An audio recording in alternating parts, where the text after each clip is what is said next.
Hey, what's going on, guys? Zakak the Beast here, and welcome back to another Minecraft video. Today, we are going to be playing some Halloween Simulator. I'll be going over just some general gameplay and tips and tricks that you can use to help you improve your performance in the game and give you the best chance of winning, but then ultimately why you cannot win every game. So, I think it's important to mention right from the start that you can really go wherever you want. If you want to follow me, I always go to this white house back here in this corner and go from there. So if you wanna follow my route, this is the one that I just personally use because I find it has just a nice assortment of heads all around the map that you can collect. Like, oh my gosh, okay, so we actually got really lucky in that first room to get all of those there. That usually doesn't happen. So if you're planning on following my route and then getting all of the stuff I just did, don't, because that was really good. And now we're gonna start to fall behind.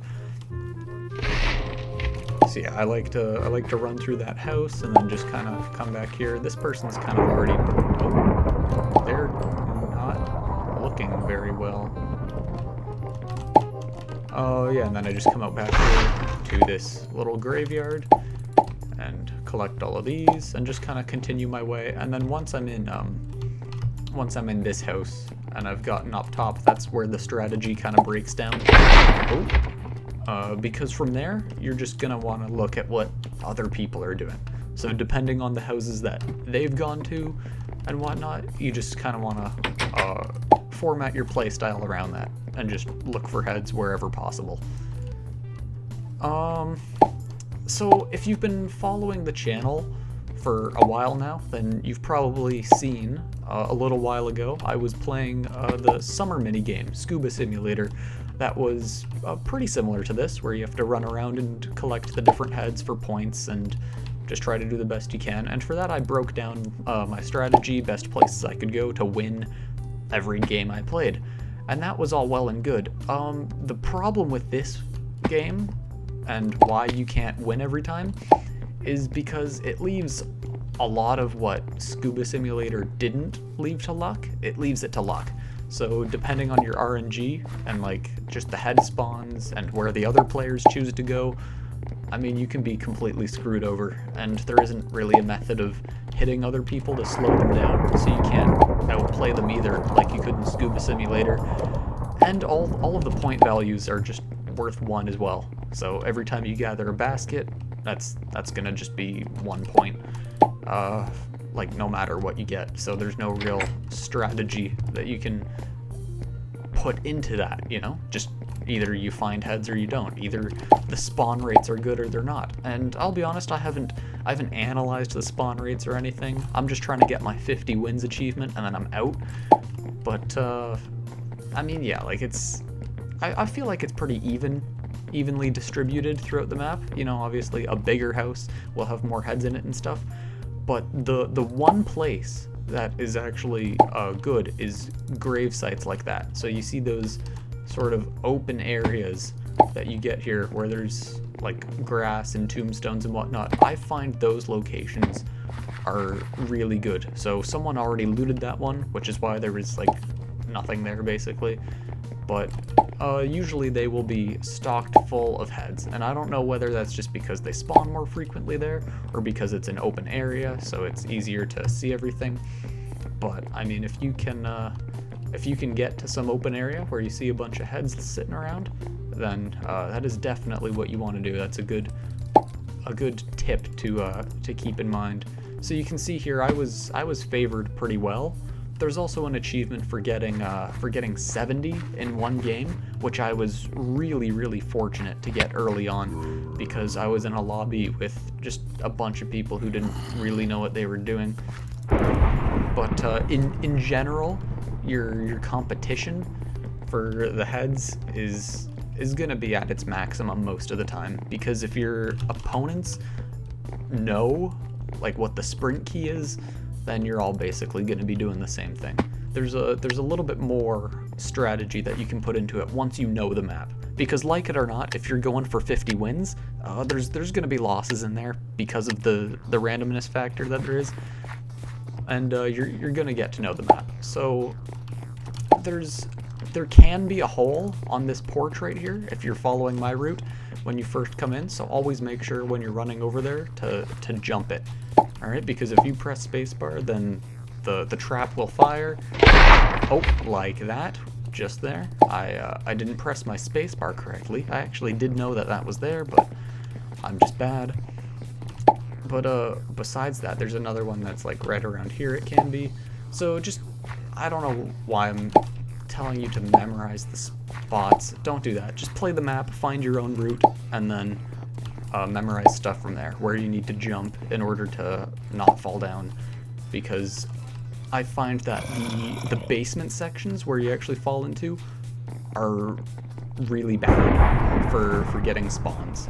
Like the spawn rates down there. There's a few actually good basement rooms that you can find some stuff. Not to contradict myself, but generally speaking, you don't want to be in the basements for too long, because there's not a whole lot down there by experience. You know, I never really find a whole whack of stuff. You know what I mean? Like it's mostly empty. So just stay above ground as much as possible. Learn where the holes are on your route that you follow, and yeah, just jump over them if you can. Learn when to time the spacebar properly. And you've probably already noticed on the side of the scoreboard that we're not doing nearly as well this game. We didn't get an awesome opening first room like we did last time, and someone else is currently beating us. So yeah, you can see I'm taking sort of the same route. I'm not going completely where I did before, but just in the same general direction, kind of working my way through. Oh, that person is up here. They've probably already raided this whole house. Yeah, that door's open on the closet. This place has been cleaned out dry. Oh, and another little trick. I never use those, but there are portals that you can jump into. So I think I'm pretty sure it's the paintings that look like those with the little guy. But I mean, I actually don't know, because I never use those. I find they don't often put me where I want to be. So I mean, hey, if you want to use them, oh wait, is this? Let's see. Okay, that's useless.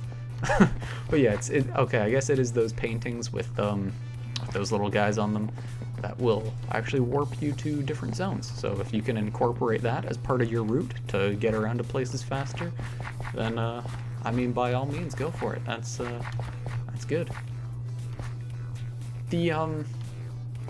The main piece of advice that I can really give if you're trying to get your 50 wins and you want to increase your chances best as possible is try to get to the houses where you don't see people.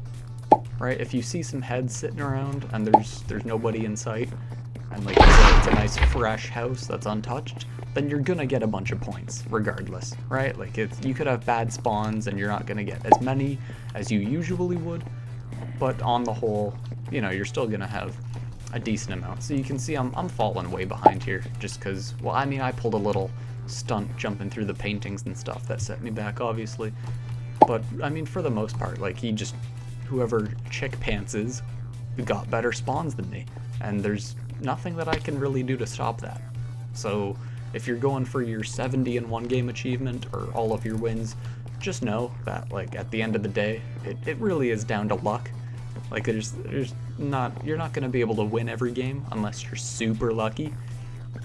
And I've also found that my auto GG does not work with this game, so you'll actually have to type it in every time. I know, it's exhausting. But yeah, I mean that's just about it.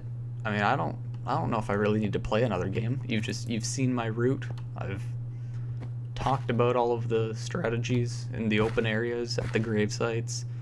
What else did I say? Jumping over the holes, scuba simulators more advanced. Yeah, I mean, I think I hit on everything. So that's actually that's gonna be it for now. That's all I've got to say. It's all I have to share with you guys. Hopefully you found some of these tips and tricks useful.